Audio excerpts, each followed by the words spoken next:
What I'm going to do is I'm going to start by spending a couple of slides rather briefly looking at some of the challenges ahead.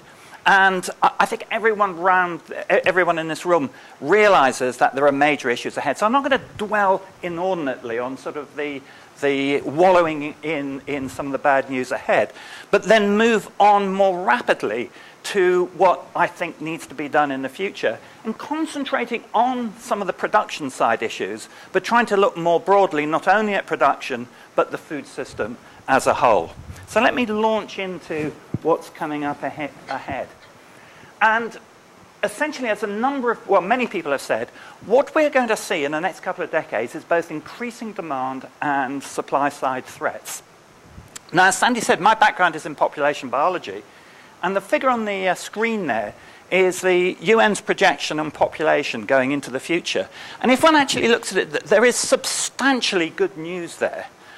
Even when I was half my age, just beginning my academic career, one could not logically argue that human populations was going to, by themselves, reduce the number of fecundity. So if one looks at that red line there, then there is good news. We're in almost the end game in humanity's imprint on the globe. Now, the scary thing is that there is a large confidence limits around that, but we are possibly, by the end of the century, going to be in an area where the human population is ceasing to grow. We have already passed, probably, peak children. There were probably more children on Earth a few years ago than there will ever be again, as long as we're in the sort of bottom two-thirds of that green band there. So population is most likely going to peak 9 billion, possibly 10 billion now. And so that's going to be purely from population, we're going to probably see a demand for of the order of 30 or 40% more food. But one of the reasons why populations are decreasing is that, and this is a good thing, people are getting richer. When they get richer, they both tend to reduce the number of children they have, but they demand a diet that is richer in the type of food types that take more resources to produce. So I've plotted there livestock consumption, meat consumption, in the developed nations, in Europe and in the United States. And I used to joke when I put up a figure like this, that certainly in America, we can't actually physically consume more meat than we do at the moment. And when I did that, one of my students sent me through this, said that yes, we can consume more meat. The next time I gave this, I got another email from a student. It said, look on the bright side, there are at least 2 of your 5-a-day vegetables just interleaved between the hamburgers there. But that's the rich world. If one looks at what's happening in the rest of the world, one can see some quite alarming things. So China is converging on a Western diet. Interestingly, India isn't, even though it's going through a similar economic progression, although there's some argument about whether actually meat consumption is higher in India. So if you add the increase of populations with the increase in wealth, and we want people to be wealthier just because that's good, and also because of its effect on populations, then we're looking at an increase in demand for food, who knows, but somewhere of the order of 60 or 70%. And again, exactly what that figure is depends on a lot of assumptions. But we're going to see that at exactly the same time as there being increasing threats to supply. The thing, as John Beddington, over his tenure as government chief scientist, has kept going on about, rightly in my view, is that the first thing that's going to rear up and bite us is water crisis. It is really quite scary what is going to happen in some parts of the world. We can already see productivity in southern Spain going down, in parts of the Great Basin in the States.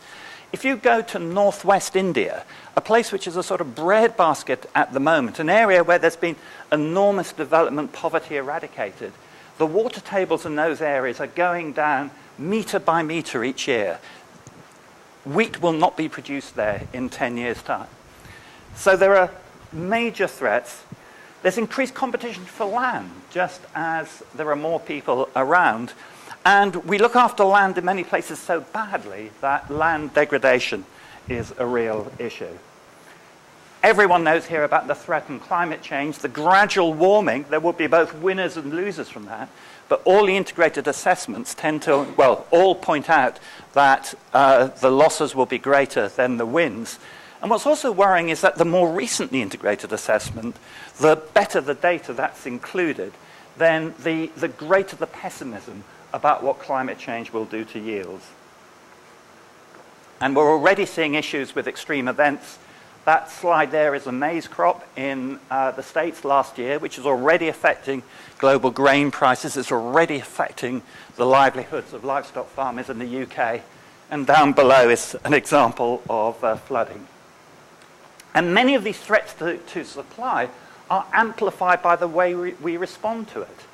So quite often, for understandable political reasons, but also reasons that are illogical if one looks more broadly, in response to these supply-side shocks, we put in export bans, we put in import tariffs or whatever, and humans can frequently amplify these issues. So we're going to see both increasing demand at the same time as we get threats to supply, and food is just not any other commodity. It's not iron, it's not copper. Clearly, if we don't have food, we die. And I've put there the plot of hunger in terms of actual numbers over the last 40 or 50 years. And until recently, it's remained relatively constant. Actually, if we look at it as a percentage, it was really quite good news. So the first of the Millennium Development Goals was to reduce hunger to 8% by 2015. And we were on course to do that until a few years ago. And it's the food price volatility of the last couple of years that has stopped us from doing it. Now, I do need to make a caveat. I've been slightly lazy. The FAO last year revised their hunger estimates. And this is, I've not revised this slide. The new revised slides are actually slightly more optimistic than this one, which came from the year before, and actually have suggested that the food price spike had slightly less of an effect on the numbers that were hungry than previously thought, although the basic message still remains. And then I suspect for this audience, there is no need to emphasize the fact people go hungry not because the world can't produce enough food. They go hungry because they cannot afford to buy the food, at least in 90% of cases. Occasionally, there's problems with access. For example, if you live in Somalia, you are in a failed state, then there really are problems with access. But by far the majority of people who are calorie hungry because they're poor. So addressing hunger is very much an issue of development and is connected to the food system, but is very much a development issue as well. So I'm sure no one here would do it, but avoid simplistic arguments like, we produce enough food, why are people hungry? People are hungry because they're poor. I also put the point up there that although the best estimates now are about 800 million people are calorie hungry, another billion suffer from various micronutrient deficiencies, the so-called hidden hunger. And there's a big conference in Dublin going on at the moment trying to bring these agendas together. And then finally, and here I suck in my belly, another billion people are overnourished. And interestingly, in some countries, we're seeing diseases of overnourishment rising as an epidemic just at the same time as the diseases of undernourishment, at least the calorie hunger, are being got under control. And finally, and again, I suspect I'm preaching to the choir here, the way we produce food today is literally unsustainable. So sustainability gets chucked around as a word, but the way we produce food is literally unsustainable. If we continue to produce food as we do at the moment, we will undermine our capacity to produce food in the future, as well as do other things to the environment. And I'm not going to read these out, but these are just some of the statistics that show just how much an effect that the way we produce food affects the environment.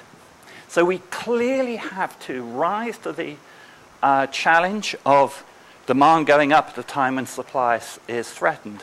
We have to do it in a way that both looks at the nexus of development and the world's poorest, as well as these overriding issues of sustainability.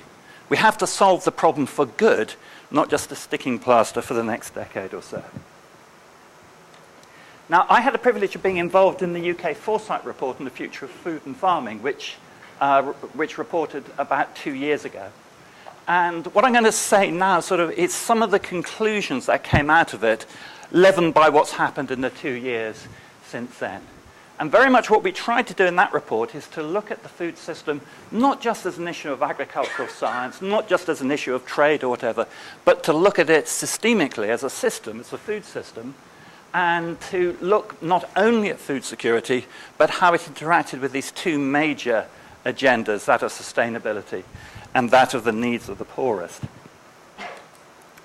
And one of the things we tried to do was, again, to take a systems approach, is to pull together some of these different these trends to argue, to try and explore how they will combine and affect food prices in the future. Now, I spent a lot of my career in the biological sciences doing models of population dynamics, and I've always sort of looked over my shoulder at the hard scientists, the physicists and things like that, and felt slightly inferior to these guys. It's great working with economists. They have to make even more heroic assumptions than we do in biology. And probably the best group who are doing this, if there are economists here, this is a group that do partial equilibrium models of the economic system. And they work at the Institute of Food Policy Research in Washington. They have a model called Impact that Jerry Nelson runs. I'm going to put up some results of Impact, but argue very strongly you shouldn't believe them. But I think they do give an interesting example of what might happen. And there are other models, and there's a big comparison project at the moment. And so what Jerry's group has done there is they've run this big model, and I won't go into the details beyond encouraging you again not to believe it, and to project what might be food prices 50 years in the future. And this initially is without climate change. And there you're looking at the prices of major grains and other commodities rising of the order of 50%. Now, remember, people will be more wealthy in the future, so it's not as if prices were to increase 50% now. But it's still a substantial increase in food prices. Today, in the UK, we spend 11% of our income on food, 9% in the States.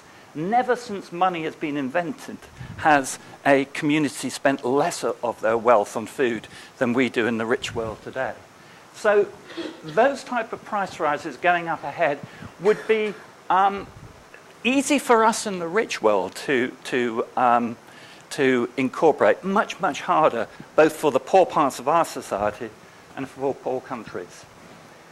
But look what happens when you put on climate changes. Why we work with the Impact Group is that they have a model that brings in both hydrology and climate changes. So it links with GCM models, links with watershed hydrological models. There are some scary numbers there. And again, at the risk of being repetitive, don't believe the actual numbers. But I think what this work tells you is that plausible assumptions of what might happen into the future, taking into account the different economic feedbacks as well as the biophysical feedbacks, then you've got some quite scary numbers up ahead.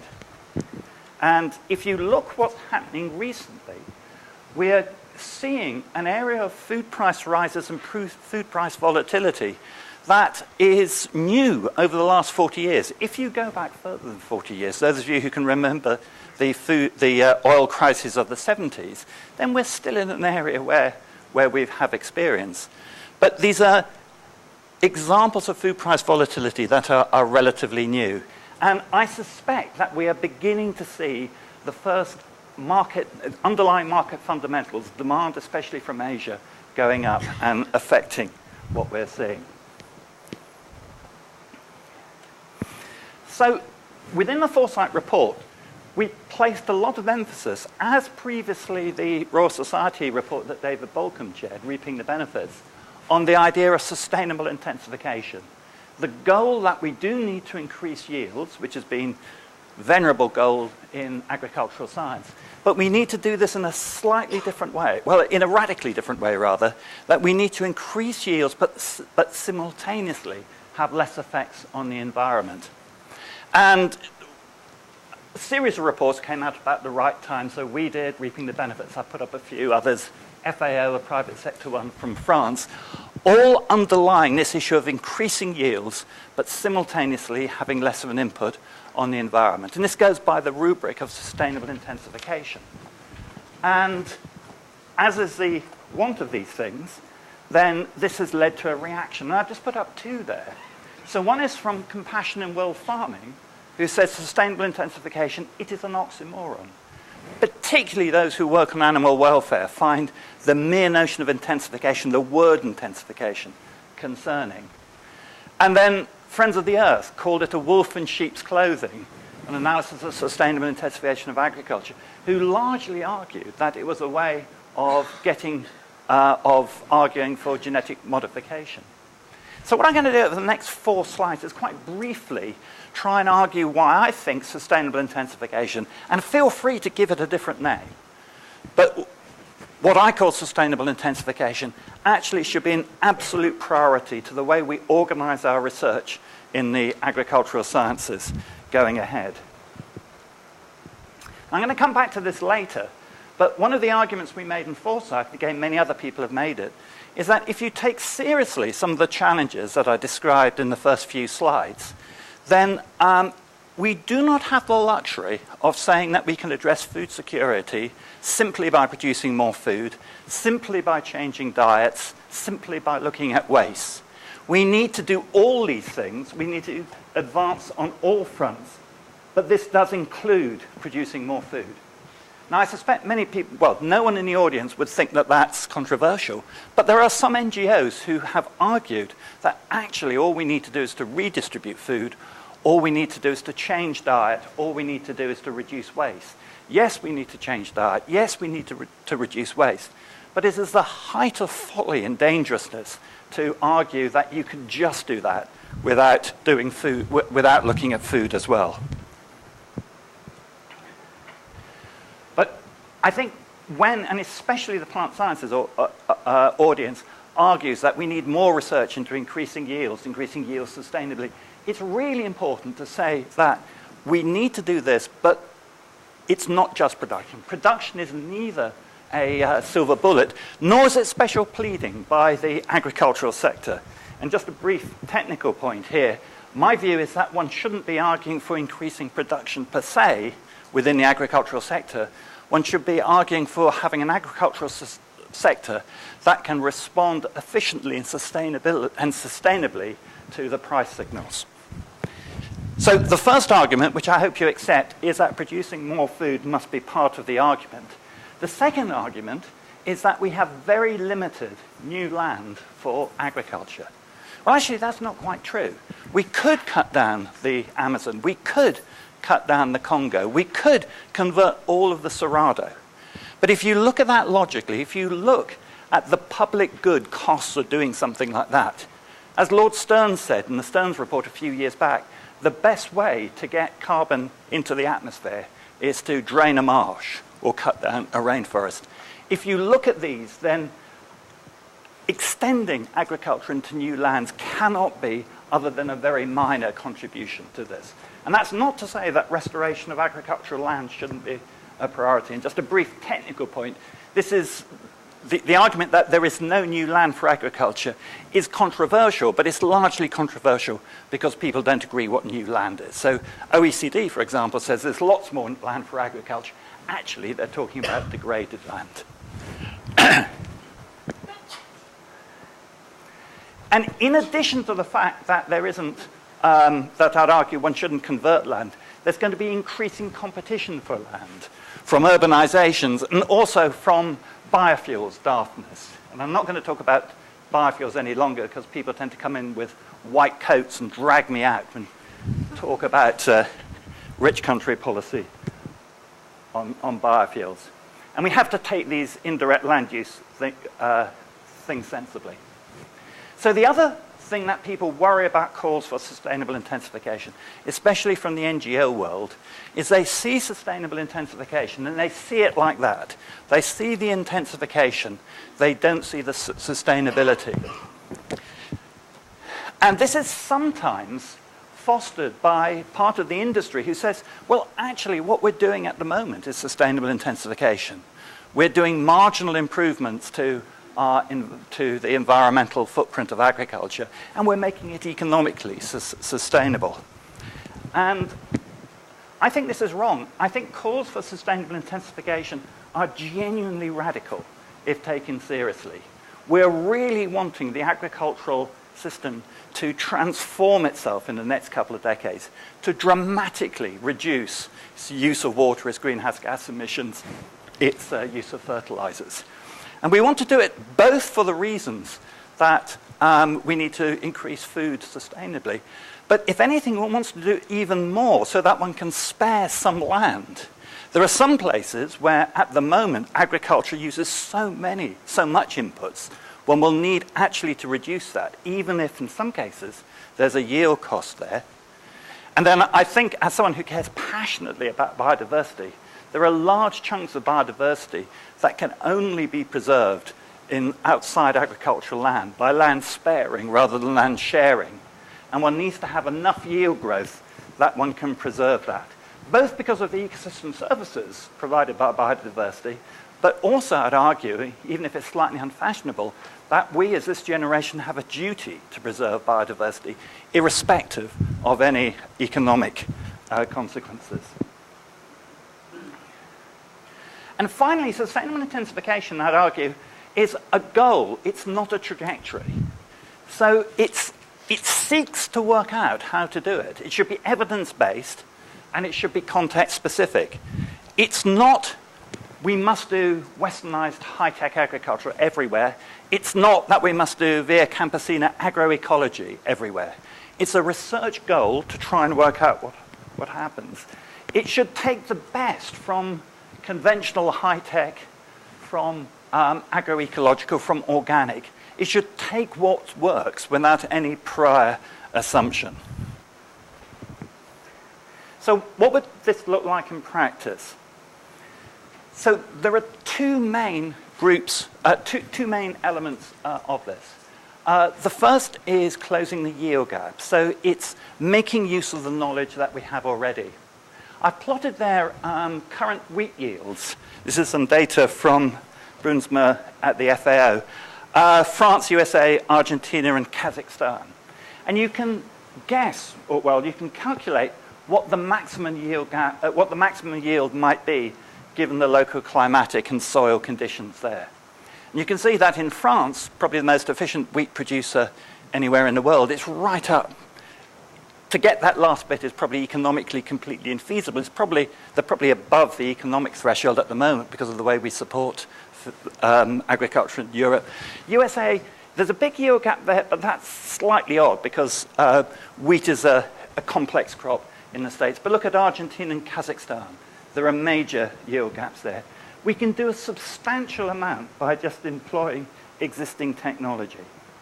Now, an interesting question is how much of that yield gap will disappear just as a natural response to price signals. And we've seen this a bit, so it's amazing that Brazil in 1 year can increase its production of maize 30%, just as a very efficient response to price signals. But I think one of the real issues here is if we're right, that price continues to go up, then we will get a response. But there's a pretty frightening scenario where the economics of farming responds so efficiently but so poorly sustainably that we get a price signal response that works in the short term but not in the long term. And so I think the interesting issue is, what are the barriers there? The way we should be putting our emphasis in our public research is in the barriers to the yield gap being closed as price signals go up. And I've just listed some of the issues there that I think are important. Social capital, we've lost for different reasons extension services, both in the rich world and in the poor world. We have to invest in economic and physical infrastructure, especially in less developed countries. Something that was meat drink of development 30 years ago, but we lost during the years of the Washington Consensus. And in a hobby horse of mine, we have to understand better the behavioral economics of farmers. Excuse me. But we need to invest in new knowledge as well. And clearly I'm speaking to an audience who are already convinced here. We know investment works. We know we've had the green revolution, Norman Borlaug, the CG system. We've seen the dramatic increases in productivity recently in Brazil and China. And I don't have time to show you the results here, but when the impact group look at the effect of really quite modest historical effects of investment in yield increases, working their way through to productivity, working their way through to prices, it has a dramatic effect on keeping world prices down. So we know that. We know there are also issues. We know that there are terrible time lags in the system. From putting in money now, then it's 10 years typically before one sees a result, if not longer. And again, I don't have time to go through it, but we have whole issues about the structure of how the public and private sector funds research. And also the fact that the way the private sector works today is different from 30 or 40 years ago with the tyranny of quarterly reporting and things like that. So complex issues here to get the research pipeline going better. And we need, I've put refocused research, which is a bit unfair. We need an increasing refocusing of research, because there's a lot of wonderful work, including from people in the audience, about research, resource efficiency, reducing the externalities, forgive the jargon, but the nitrogen that leaches out of systems, the greenhouse gases, and of course the needs of the poorest. And certainly one of the most exciting things that have happened is the way that some of the big foundations are now putting really substantial amounts of money into some of the orphan crops of Africa, licensing, for example, Monsanto technology to do things with sorghum or millet that no one would, in the private sector, could afford to do. So what are the priorities? So again, you guys are much more expert than me on this.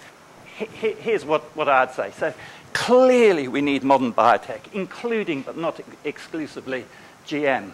We need Cinderella subjects to receive some of the attention that they've lost. Agronomy, soil science. Being an entomologist, I felt too embarrassed to put entomology up there, but seeing John Pickett in the audience, then that's fine. So we need entomology as well. We need precision agriculture, and yes, the high-tech precision agriculture that we hear so much from this country, but some of the best examples of precision agriculture are low-tech. Gordon Conway does the example of the if you put a bit of fertilizer in the top of a can of Coke and put it on individual plants, which you can only do in low-income countries, that is precision agriculture at its best. And again, we need agricultural economics, but we sort of need a better, newer agricultural economics that takes into account some of these behavioral issues and such. So I thought I'd put these two up as a lot of people talk about grand challenges now. What would be your grand challenges? So I've put two up that I think would be important and doable. So much of cropland is becoming salinized. And we're seeing exciting work coming out of CSIRO of wheat varieties that can tolerate greater salty soils, and of ways of reducing salt in soil as well, sort of on the soil science of things. I think an effort on that could make a huge difference. I think tropical soils is a great black box of what needs to be done.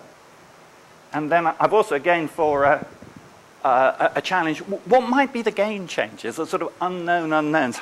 Again, I think one of the really fascinating things, and I know people here work on it, is restructuring plants, the transition between C3 and C4, putting nitrogen fixation in plants as well. I think artificial meat is something which has sort of bubbled along for a long time. Talking to people in the area, actually many coming out of regenerative medicine, we will have in 20 years' time almost certainly meat that in blind testing you can't tell apart from real meat. Now, will the yuck factor overwhelm it, or will it become a major part of the food system? The other game changer, which is a sort of English thing, is we might actually begin to like these alternative sources of food. So I've got 3 slides now, which I'm going to rattle through really quite fast to finish on time. So I've largely talked about production, but that was deliberately because this is the Plant Science Federation. But I would argue that when you go out to argue for more research in production, also remember the other parts of the food system. It is unfashionable and dangerous to argue about the reduction in population. I think it is so important that one does. And also the narrative of change. We're not talking about coercive reductions, one-child policies that we were 30 or 40 years ago. There is a strong, positive win-win argument. Those low-developed countries that have not yet gone through the demographic transition, when they do, they get into a virtuous economic circle. We have to, I believe, keep pushing on about talking about population. And we need to do it at the same time as we talk about consumption in the rich world. We consume too much of those food types that have a major impact on the environment. It is literally impossible for 10 billion people to enjoy the diets that we do at the moment. How does one do this? Well, we don't really know. We clearly need to empower consumers to make better decisions, and that's involved labeling and facilitating informed debate. But I think it's more than that. I think almost that some of the arguments we're having in the food system are the arguments we're having about tobacco in the 1960s. We knew in the 1960s that tobacco killed us, but it took 40 years before governments were legitimized by civil society to take some of the decisions that they do today. The two most radical things that have happened during my adult intellectual life is A, the demographic transition, and B, you can no longer smoke in a French restaurant in Paris. Who would have thought that 30 years ago? Waste is important. About 30% of all food produced is never consumed. Low-income countries, it's lost on the farm and in the food supply system. In high-income countries, it's largely in the home. There are complex economics of waste. It's facile to say we waste 30%, 40%. I think the engineers came up with 50%, that this is a magic bullet. There are really complex issues there. I actually think the UK, through RAP and other organizations, are pretty good about doing things on waste. We do need to work on waste, but don't think it's a magic bullet that will get us out of hard thinking on diet and on producing more food, or on improving governance. And I really will go through this slide fast because it could be a whole different lecture. But to me, it's just essential we have a global food system that actually works. You have, again, some people who argue, well, food can't be part of a trading system. Food is too important. I'd turn it round. Food is so important.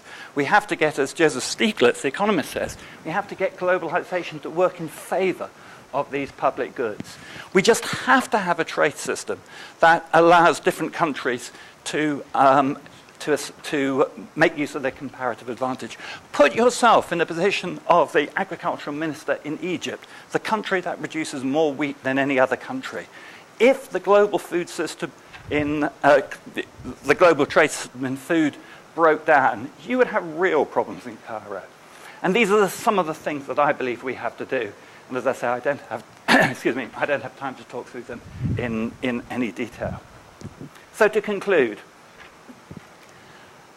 I'd argue, as have many other people, that the food system which we sort of got used to over the last 30 or 40 years is going through a phase change, is really entering into a new area, sort of uncharted waters, with not in the modern world, in the globalized world, seen demand as we'll see in the next decade. Even the most cautious response, I think, to this would argue that action is needed on all fronts: supply, demand, waste, governance. And however you might like to call it, and I do have sympathy with some people who don't like the term sustainable intensification, however you might like to call it, then sustainable intensification, it's not an argument, it's a logical deduction from premises that I believe are just primary.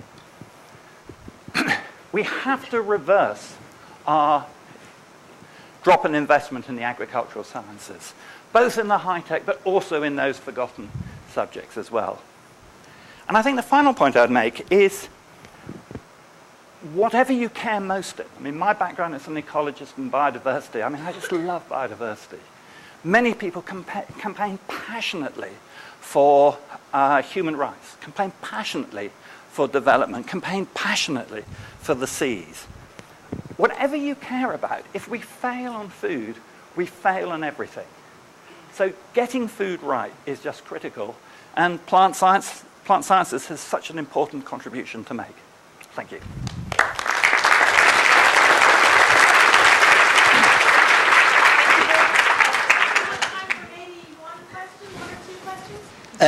You talked about game changing, and in terms of agricultural productivity, I wonder what you think about the idea that we're actually hamstrung by the crops that we grow. And that we grow those crops just as a result of geography and human evolution, and perhaps for game changing we need to look at what's actually available taxonomically and ecologically for us to grow, there may be better plants that we could grow, and those would provide sort of game-changing options.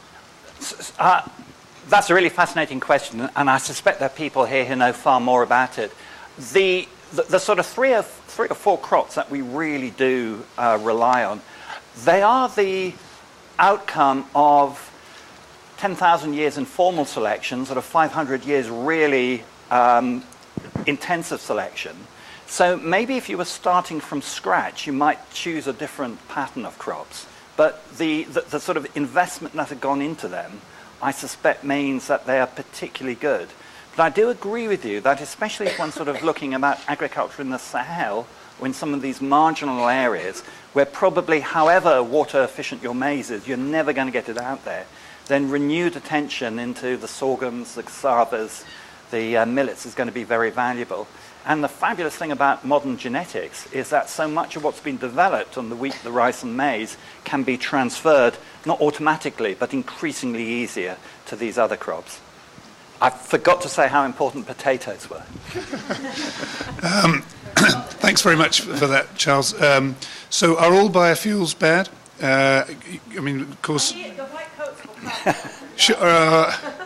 sugarcane in Brazil, oil palm on degraded land, or jatropha on very dry lands. Is it all bad?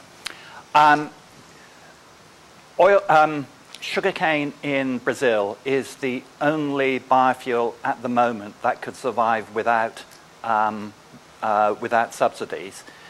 If fuel became sufficiently expensive that many other crops could come into land, I think we're just going to be in a bad place anyway.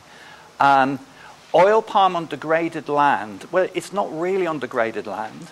The more we use oil palm for biodiesel, the more we're going to eat into rainforests. That's just the real politic of it. The economics of oil palm is just daft. Jatropha, I think, has been overhyped.